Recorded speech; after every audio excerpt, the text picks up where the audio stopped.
topic is on phonetics made simple. Phonetics basically is study of sound systems. When we speak a language, any language including English, we produce sounds, and these sounds are organized in a sequence, in a pattern. Like we do not normally put any sounds anywhere and get words. In order to get words, in order to get proper pronunciation and accent and rhythm, we have to organize those sounds into patterns. So phonetics is basically study of those sounds. English, all of you are aware, all of you know, has 26 letters. English alphabet has 26 letters in it, A through G. But then we have 44 sounds to represent those 26 letters.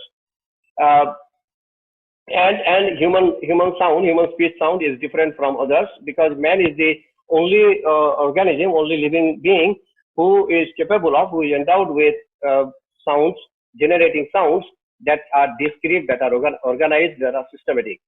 Though we have heard of animals, let's say monkeys, also producing sounds or speaking, or we have heard also parrots talking to us, but then they are not discrete, they are not organized. Sometimes maybe somewhere a parrot might pronounce might generate a sound, a word, or a monkey might give up, but then those are not organized sounds, which is why we cannot classify them as sounds. Sounds are basically, or speech is basically organized sounds, and that's a pattern there.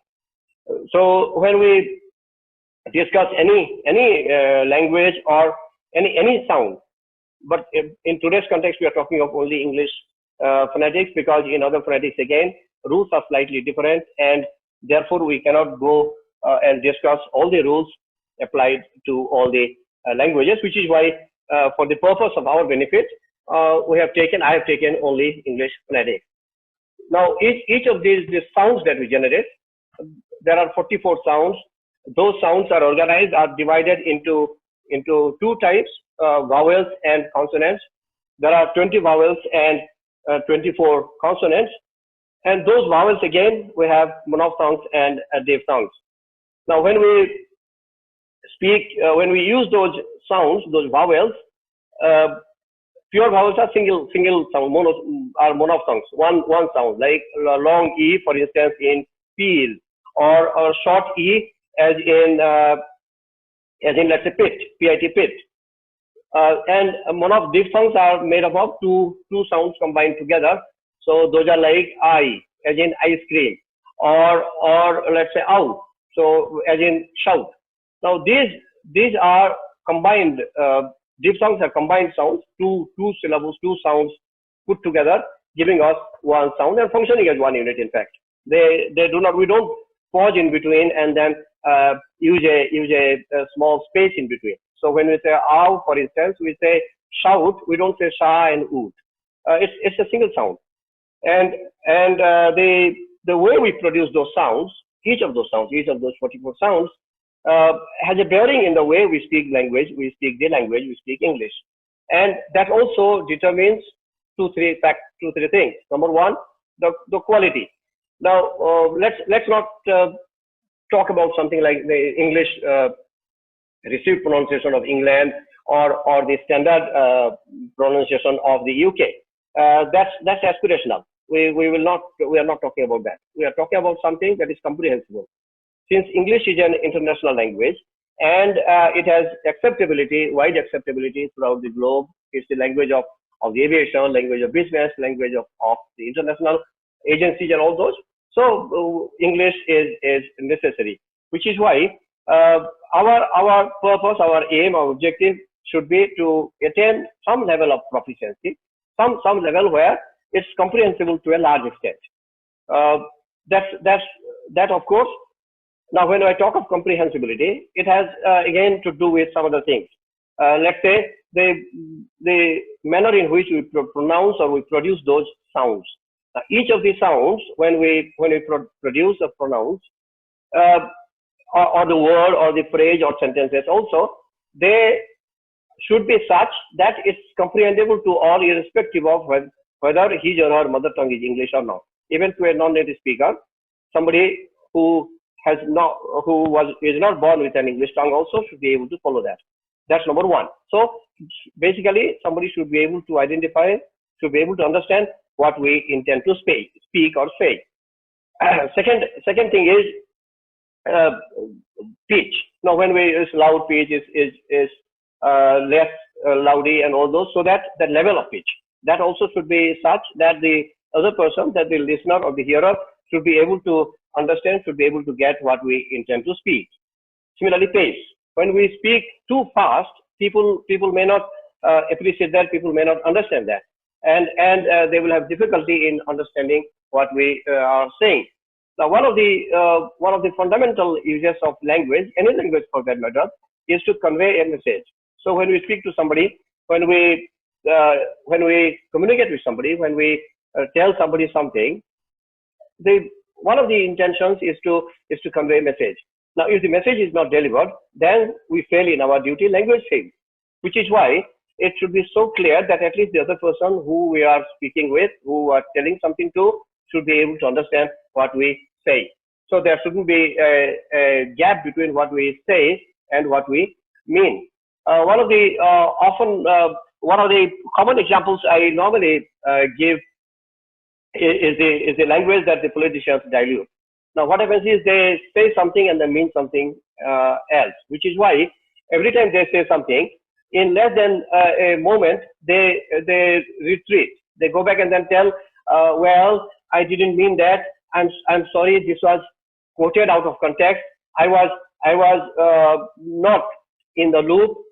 I told something and they picked it up as something else, and all those kinds of clarifications. That's basically because there's a gap between, there's a gulf between what we say and what we mean. Since language is for communication, our purpose is to tell somebody something. It should be abundantly clear, and there shouldn't be any room or scope left for the other guy to question, to doubt, and then say, I didn't know what you said. I couldn't get what you intended to say, which will save us from clarification and also make our communication easy. Now, in connection with language, I must also tell you at this juncture why human language, or why language is important. Any language for that matter. So basically, because it's the expression of human personality in words. We use words. Words, in fact, are the building blocks of language. Like when we start a building, when we construct a house, we use bricks. Bricks are the building blocks, are the smallest units. Similarly, in language, words are the small unit. Of course, there is one more unit also we call syllable or maybe sound, but then words are basic units of a language. And they are human personality. Language is human, because just at the beginning of this lecture, I told you that animals like monkeys and parrots and all those, even if we assume, even if we have been told over the ages that they also talk or speak, no, they don't. Monkeys gibber, parrots talk, but then those are not organized. You cannot make out anything, and there's no pattern in their sound. The manner in which they produce a series of sounds, we cannot find a pattern in the manner in which these animals like the parrots or any of those animals generate sounds. Those are isolated.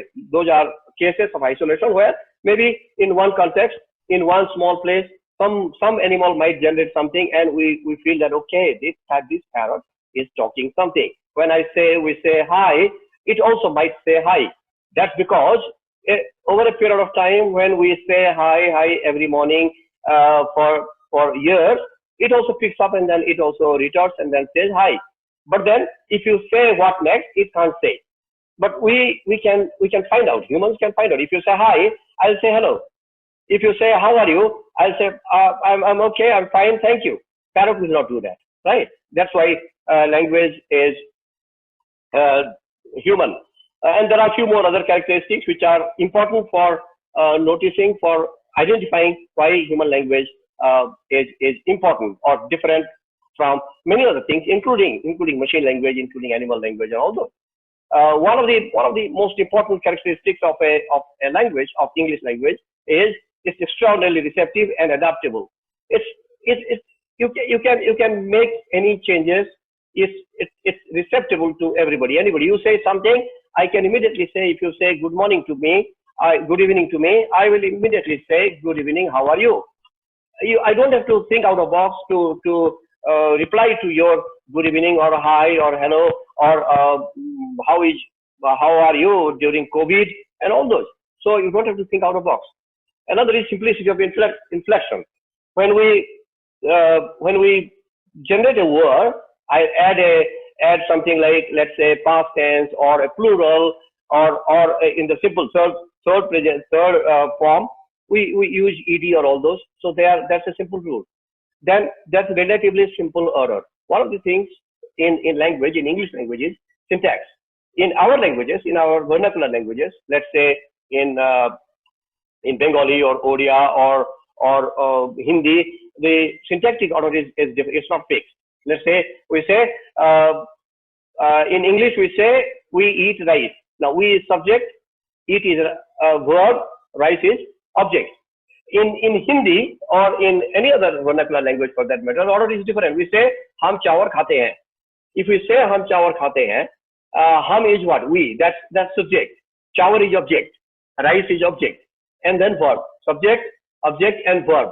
But in English, it's fixed. Order is fixed. Subject, verb, object. If you have two objects, direct, indirect object, those two will come later. Subject, verb, object, object. If you don't have any object, like in intransitive verbs, swim for instance, or dance for instance, we don't need any object. It's not necessary that you have to have an object. In case you have, object will come after the verb. If you have two, they will come after the verbs again, 1 and 2. If you don't have any, they won't come. But in our other languages, vernacular languages, the order is different. So we say हम चावल खाते हैं. We, subject, and then object is rice, and then eat is verb. Right. Then another thing is growth of the use. It grows. Language, like any other living organisms, one of the again characteristics of a living organism is it is born, it grows old, it dies and decays. Language also has the same feature. It is born. So like English language was born sometime, Odia language was born sometime early, then Bengali was born. So language is born. When people of a community, people of a particular area, people of a particular place start using a language, that becomes either dialect or language. I'm not going to again delve deep into dialect and language and all those. But then when whatever we speak, that becomes the language of that area, confined to those people. And that grows again. So we get words in course of our usage. We get words from various sources. Then our dictionary or lexicon becomes rich, like the English language. English language has borrowed words from almost all sources. They borrowed from everybody, including Hindi, including many other Indian languages, and made them their own. Which is why we have words like, let's say, sadhu. We have words like sannyasi. We have words like all Indian words, Hindi words. They have become part of the English lexicon. That's because they took them, they used them, and over a period of time, those words became a part of their lexicon, and they became the part of the English vocabulary. So that's growth of language. Then another is development of the variety of intonation. Over a period of time, again, language also changes the intonation. Let's say whatever we began using, whatever we were using 50 years ago, or 20 years ago, or even 10 years ago, those things also keep changing, keep evolving. We don't confine ourselves to the same tone or intonation or accent or rhythm and all those that we used 10 years, 15 years, 50 years ago. Things change, things evolve. Now, let's say, for instance, very recently, one of the words that got added to our lexicon is COVID year. That's from COVID. Now, nobody had heard of a word like COVID. So those who are behaving like idiots during a COVID lockdown are COVIDiots. That's a portmanteau word, by the way. And portmanteau words are those words made up of the parts of two or more words, and that's a COVIDiot. So this is how language evolves. Similarly, accent also, when we shout at somebody, when we are unhappy with somebody, when we are not comfortable with somebody, when we frown at somebody, we use a rising pitch. Similarly, when we are okay with somebody, we say, fine, it's okay, let me put up with whatever he is doing. I can't shout at him, then there we use a flat tone, and maybe a falling tone, like, well, I didn't expect this from you. Now that's a falling tone.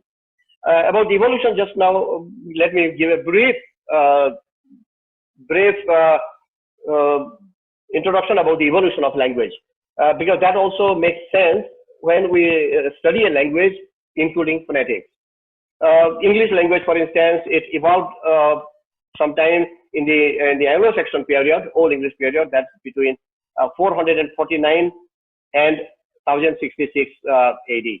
And then from 1066 to 1500, we have Middle English, and then we have early modern English, that's between 1500 and 1700. And after that, we have late modern English. And of course, now we have modern English, ultra modern English, post-war literature, and all this. Now, when we use a language to our advantage, of course, it's one of the most common vehicles that we need for communication. We can't keep quiet, right? We are social animals. We need to talk to people. We need to get in touch with people. We need to share our ecstasy, agony, sadness, happiness, whatever, all the feelings with our friends, peers, everybody, which is why we need to tell somebody something. And therefore, these sounds, the manner in which we pronounce the sounds, the manner in which we use the intonation, the manner in which we use the accent and the rhythm in connected speech, all those matter most. When you want to ask somebody something, and if you use a falling tone, it won't have the impact as it would be when you use with a rising tone. Did you come yesterday? Is something that you want to ask somebody whether he was here yesterday, or how can you do that? Is another thing again. There we are talking of an intonation, and that makes a sense. It's like this. Basically, it's something like in body language, for instance, in our gesture and sign language. In our culture, in our civilization, we do not normally, in our society, many societies in India, in many places in India, we have all of us have accepted that we do not normally show our index finger at somebody and then tell, how can you do that? Who are you to tell me, right? It's flawed on two grounds. First thing, raising your index finger at somebody. We do not normally do. We should not normally do that. That's number one. And the second point is when you shout at somebody, people don't expect you. Say, okay, you don't have to shout. If you want to tell somebody, if you want to express your displeasure, if you want to express your disgust and anxiety and sadness and all those, you can tell them. You tell me in as brief words as possible. Don't have to shout at me. I'm not your slave. I'm not somebody who reports to you. Fine. So to avoid all those complications, we can always use a tone that at least doesn't hurt somebody. May not make somebody happy. May not make somebody may not reward somebody even for misbehaving you. But then that's okay. That's okay. We can always tell somebody that he shouldn't have done that, or we are not happy with the way he spoke these, or the manner in which he used these words. But then that's fine. We can always have a midway, we call it Buddha path, middle path.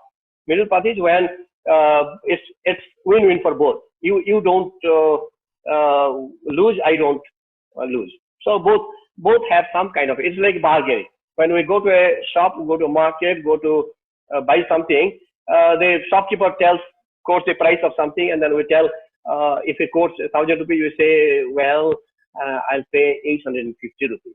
He says, no, that's too much, sir. Do you think I'll make 150 rupees on a 1,000 rupee sale? Then you say, fine then. So that's something in between. So something around 900. You say, okay, I win, and he also feels he wins. That's win-win for both.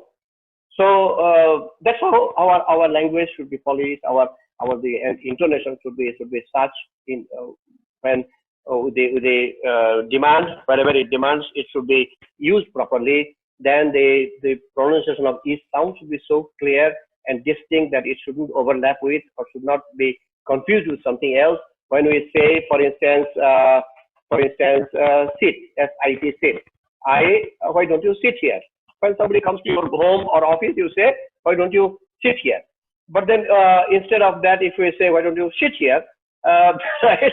that that makes the thing terrible. So small things, small improvements will improve our improve the way in which we speak, and also save us from disgrace, and save us from facing terrible situations. So that's about the sound. Then one more with vowel, for instance, if somebody say long oo, for instance, pool, pool, pool, swimming pool, and a short oo would be pool, pull. So he went to the pool. Now, if you say, luckily for us, because of the context, because of the environment in which we have grown, we might understand, we might get it still as pool, even if somebody, I'm sorry, even if somebody says full. But then in a context where somebody is not familiar with you, he or she might mistake your sound to be full, where you intended to pronounce it as pool. So those small things will definitely go a long way in making our communication effective, and making, and I'm not even suggesting, I'm not even telling that everybody should be master of phonetics, everybody should have a course in phonetics. It's basically just to give you a small idea of how phonetics helps us in improving our spoken English, and also subsequently communication, which is what the ultimate purpose of everybody is. When we tell somebody something, and again, it doesn't only confine to, I'm not even limiting it to only interviews or jobs or all those environments. Even in ordinary environments also, the manner in which we speak, the way in which we pronounce words, the way in which we use those tones and all those, they will have some impact. And all of us, it's an open secret now. Nobody hides it, and everybody,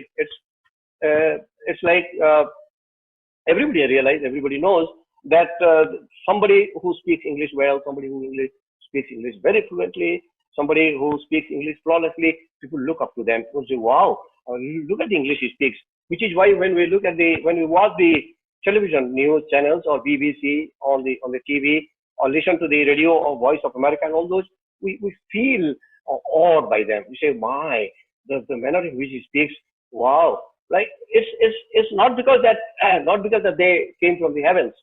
It's just because that they were born with either an English tongue, or they were trained to use the tongue with that accent and intonation and all those things. So that's one huge advantage they have, and which is why they create an impact. And even in our speeches, like Shashi Tharoor, for instance, all of us, whenever he gives a talk, or whenever he gives a speech, commencement lectures, or whatever, any lectures, the way in which he speaks, the words, vocabulary he uses, range of vocabs he uses, the manner in which he carries himself through, that creates a huge impact. Or similarly, there are so many other people. Recently, I have been listening to a couple of lectures on YouTube. One commencement lecture by Apple CEO, then Apple CEO. He's no more now. That gentleman is amazing. Now look at the English apart. Look at the content of the delivery, the manner in which he delivered, the content, the way in which he speaks, he spoke. It's amazing. People got just enamored by him. Or Simon Sinek, for instance, there is one more gentleman who also speaks. Simon Sinek, lovely. That's because they know how to maintain the flow. In our mother tongues, for instance, when we speak, all of us, everybody, we know how to pace our speech so that people are comfortable. Now that's because we have been groomed in that language. We have been trained in that language. We have been using that language for as many years as old we are. I've been using this language for 50 years, so I'm comfortable. Similarly, so that's one. Secondly, we observe people, we notice and we see how people say, how they get the result, or how they deliver the message they give, and that makes us look at those people with awe, and we get inspired, we create an impact. We call now these days, we are calling them influencers. They influence us by their talk, by the language they use, by the style they speak, by the content they deliver, by the manner in which they speak, and that's because that they have practiced for a long time. So getting to phonetics, or learning phonetics or spoken English, or learning the nuances of this of speech sounds and all those, is only a matter of practice. It's not that somebody who speaks well has come from the heavens, or we are, because we were not born with an English tongue, we cannot speak. No, everybody can speak. You can speak. I can speak. Everybody can speak. It's a simple thing. If we can learn Python, if we can learn Jupyter, if we can learn Intel, we can learn English too. Right? It's as simple as that. Only minor difference would be, and that's maybe there we need to understand, of course, the nuances of a language.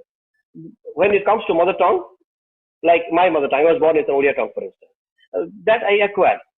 Nobody had to teach me when I was a small kid. Nobody had to teach me that, okay, this is your language, this is how you should speak your English, your language, this is how you should. No, I just picked them up. Everybody does. Pick that up from the various sources. It can be parents speaking to me, or servants speaking to us, people speaking to themselves. So that's how we acquire them. But when it comes to another language, a second language or a third language or a foreign language, we have to consciously make attempt to learn that. And learning a language is definitely is bound to be different from acquiring something. And those learning can be as simple as picking up any other thing like mathematics or algebra or a computer language or any other thing. Only thing that we need is some attempt and some time. Now, effort is one thing, and time is another thing. Now, once we make an attempt, once we make an effort to learn something which conscious effort. It's not that okay, it's coming my way and let me pick it up. No, it has to be conscious. It has to have some motivation, self motivation. It has to have that, okay, I am going to learn this because this is going to benefit me, because I'm going to enrich myself, because I am going to get a job. It can be long term, it can be short term, it can be a mission, it can be a vision, it can be an objective, it can be a goal, but then there has to be something. Yes, this is why I must learn something. This is why I must learn phonetics or sounds, speech sounds and all those. So as you are aware, I have another 4 or 5 minutes to go. As you are aware, we have 26 letters in the alphabet, English alphabet, as opposed to 44 letters in the language, 44 sounds in English, which means at least one thing is clear. Now, when we have 26 letters which are capable of generating 44 sounds, there must be at least a couple of issues. Number one, each of those 44 sounds can be generated by one letter or a combination of them. Alternatively, each of those 26 letters can generate one or more sounds, right? So sounds are, let's say, I gave you a couple of examples. Let's say when we say long E, for instance, so that's a peel. Peel is a orange peel, banana peel, and all those. So that's a peel. And that's a short E will be pill, P-I-L-L, pill, like a medicine, a capsule or tablet. So pill. Similarly, when we say it's a in consonants, it's a let's say shop. When we say S-H-O-P, shop, dukan, and the other one would be S-O-P, soap. Right? Soap is a government gives soaps to people, maybe food packets and then jobs and Manrega and all those. So that's a difference between S-H-O-P, shop, and S-O-P, soap. Similarly, now those, which means that now these words, each of these sounds, these 44 sounds, is generated by the use of one or more sounds. Or alternatively, each of these letters or a combination of them. In some cases, it can combine also, 2 or 3 letters also can combine to produce just one sound. Just a few examples I'll give you to wrap up my lecture, maybe 3 or 4 examples I can give you. Let's say when we talk of sound, for instance, as in paper. So it can be produced by use of one single letter P, as in as in let's say pine, P-I-N-E, pine, or pen, pen. Similarly, when we say double P, apple, or PH, combination of letters P and H, as in shepherd. We don't say shepherd, shepherd. Or O-U-G-H, as in hiccup. We don't say hiccup, hiccup. Or F and P, combination of letters F and P. That's again halfpenny.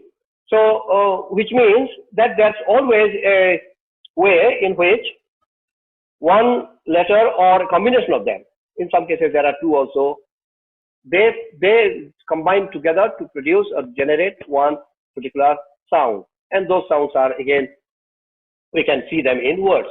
And it's necessary for us to have an eye for detail when we learn them, when we see them, when we use them. So the more careful we are about those sounds and letters and the way they are used, the better equipped we will be in using those things. I'll leave a couple of minutes for question answer sessions. I don't know how much time I have left. I think I can go up to 4:45. By the way, this is one book, Speaking English Fluently, which I have authored, and this helps in, this was basically written keeping in mind people of intermediate and above level, intermediate and advanced level. So those who have some knowledge of English sounds and all those. So that's one. And when we use these words, when we use the sounds, individual sounds, and also use them in context, we appreciate how they are used, and also our ears get tuned to how people use, how people speak, how each sound is generated, and it may be, it's possible that there are variances, there are differences in the manner in which people speak, people use the sounds. That is possible. There are so many people all in the world. We are about 7 billion of us. So it's possible that there are varieties of way in which we speak English. English itself, in India, we call it Indian English. In India itself, we have so many varieties of English. We have Rajasthani English, we have Odia English, we have Bihari English, and all those. By the way, the PhD that I did was on the variety of English spoken in the western part of Odisha, Sambalpuri English. So, which means that the manner in which we speak, the way when we speak, also depends on the geographical area of a place, of a community, because all those people share one common cultural identity and one common cultural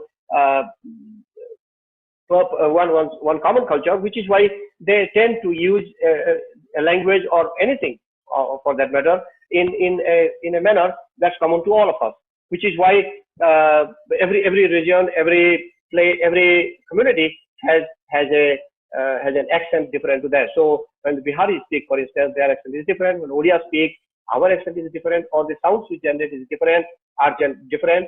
Or when people of some other place speak, their accent or sounds maybe are bound to be different, and therefore we should not aspire for an RP model like the British English model.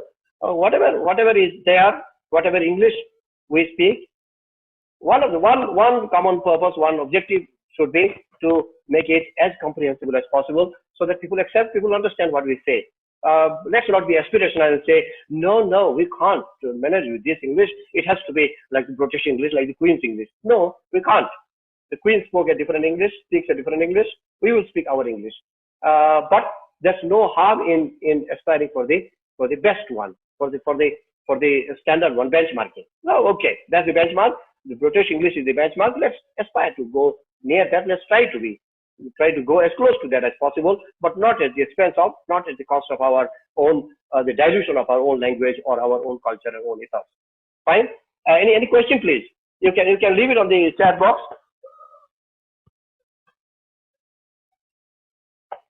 Yes. By the way, there are a couple of other books also that I have. In fact, 7 books, by the way. So this is another book that I thought of showing it to you. This is Dictionary of Portmanteau words. Portmanteau, I was mentioning just before this, at the beginning of the lecture somewhere, that they are formed by combining 2 or more parts of 2 or more words. And there is one more book also, Dictionary of Loanwords, this again I was mentioning in course of my lecture. The British borrowed words from various sources, including our own sources, Hindi and many Indian languages, and made it their own, which is why we still can find English, those words in English lexicon, in English dictionary. That's because they found these words to be used, to be relevant, to be useful, and they could not find a substitute or alternative to those words. So sadhu, for instance, you cannot say it's an ascetic or somebody else. It's a unique word. Sannyasi is a unique word. So therefore they found something unique in these words, and they borrowed all the words, not only from India, everywhere, wherever they went, they borrowed all words from various places, especially from the colonies, and made them a part of their vocabulary. Yes, please. Any question, any issue, anything you want to?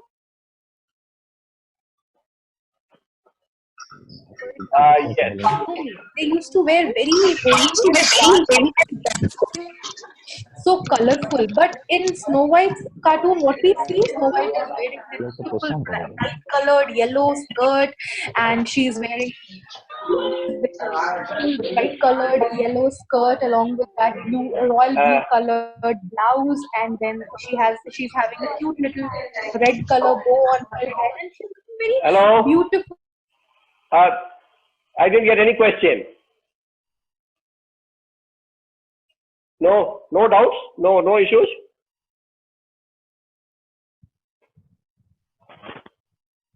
Influence of mother tongue is natural, and with practice can be improved. Can you? Yes, one gentleman, Asit Negi, has asked, Dr. Behera, you mentioned the influence of mother tongue is natural, and with practice can be improved. Yes. One of the problems every speaker has is the MTI, mother tongue interference or mother tongue influence. Since we cannot do away with our mother tongue, like we cannot do away with our motherland and mother, the mother tongue also remains with us. But then we have an option of improving on them and try to eliminate, at least minimize to the extent possible, the interference of mother tongue in the English we speak. And of course, one big thing that we have to do is to practice and practice. The more we practice, the better it becomes. We will be able to, at the end of the day, in maybe 6 months, 8 months time, we should be able to get rid of the interference of the mother tongue, and that comes pretty close to near to somewhere close to approximation to English. Okay. How can we speed up this improvement? Yes, we can speed up the improvement of the. You are talking of MTI or fluency. Fluency again depends on number one, practice. So first we need to understand the theory part. So let's learn to pronounce this sound, and then once sounds are done, then go to the accent, the rhythm, then go to intonation, and maybe practice. Even standing before the mirror and speaking to yourself also is a good practice. And let's not be ashamed that even people of Churchill's stature also used to do that. Once it's an anecdote, of course. Once his attender asked him, his peon asked him why he was standing before the mirror and speaking to himself. He said, "I am speaking to the House of Commons." So that even people of his stature also used to practice before the mirror, and practice makes man perfect. Okay. Any other problem with Indian English is accent. How can we improve the accent? Yes, sir. We can improve the accent again by learning the. There are various sources. There are lots of resources available online and offline, books and even online material also, YouTube especially. So once we understand, the first thing is we need to understand the problem. What exactly is the problem with me? Once we identify the problem, the second thing is how do I fix that? The first thing is we should understand what the problem is. Second thing, we should be able to, we should be willing to spare time and effort and resources, whatever is there to sacrifice. We need to be prepared for that. And third, we need to make a consistent and concerted effort. So okay, if it takes 3 months, I'll take it, I'll do it. Come what may, I'll do it. Come what may. So that kind of commitment it has to have, and then only we can do. Yes. Thank you, Behera sir. It was wonderful. Okay, sir, have you any YouTube channel? No, not yet. I'm sorry. I'm working on one.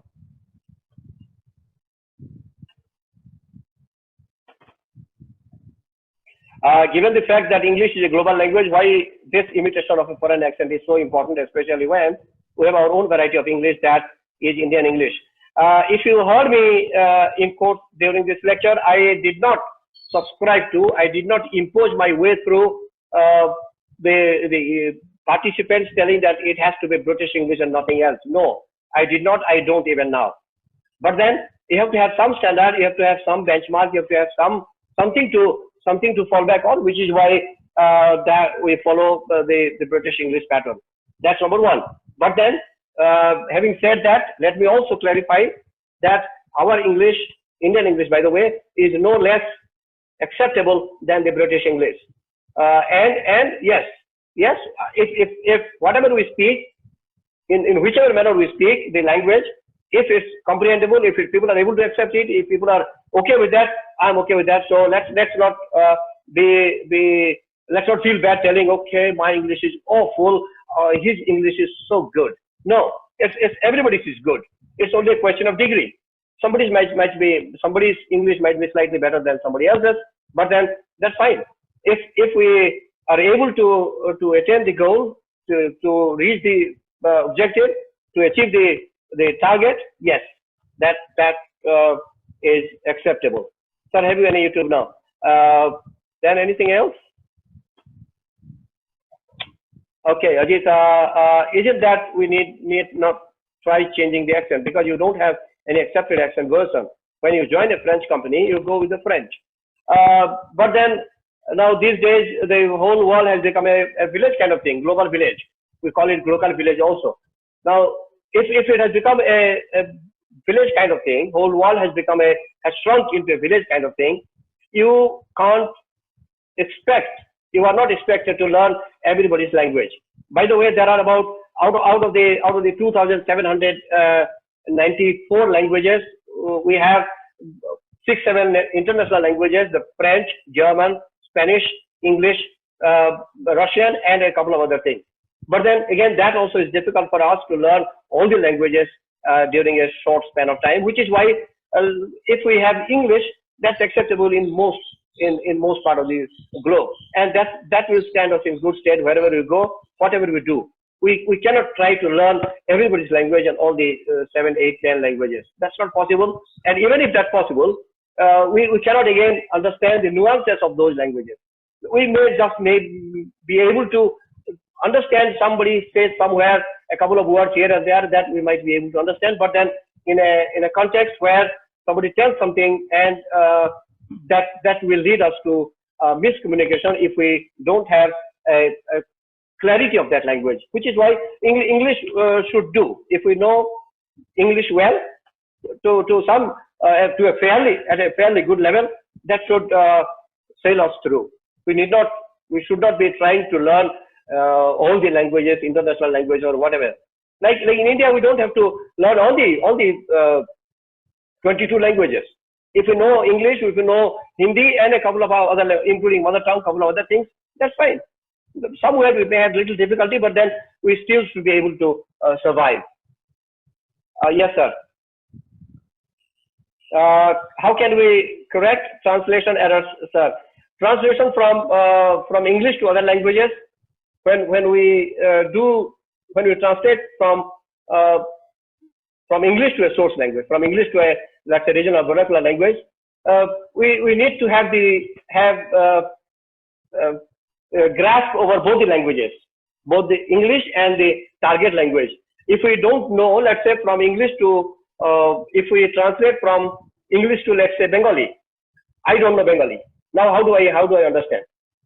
So I should have grasp over the language, target language also, and the source language also. Then translation will be easy. And of course, it's not again word for word translation. When we translate from one book from one source to another, when we translate one book from, let's say, Odia to from Odia to English, or from English to Malayalam, we should have a fairly good knowledge of the way the words are used, the dictionary used, people use that in various contexts, and each one of those has a different meaning, different connotation in different contexts. So we should have a fairly good knowledge of the target language and the source language. Otherwise, we'll try diluting the meaning, or even distorting also. Somebody says something and will mean something else. Distortion also will ruin our language. So if I'm not well versed with the target language, I will not be attempting to translate into that language. By the way, one more book I have translated from Odia to English, Sri Jara, that was from Odia to English. Odia is my mother tongue. I was born with that tongue, and English I am okay, and therefore I could do that. Similarly, from English to Odia also I'm working on one more. That again will be easy, but then I cannot translate something from, let's say, from English to Bengali or English to Malayalam, because I'm not comfortable with either of those languages. Fine. Yes, sir. In translation context, the cultural context also matters. Yes, you are right. Yes, Ajita, right. What else? Anything else?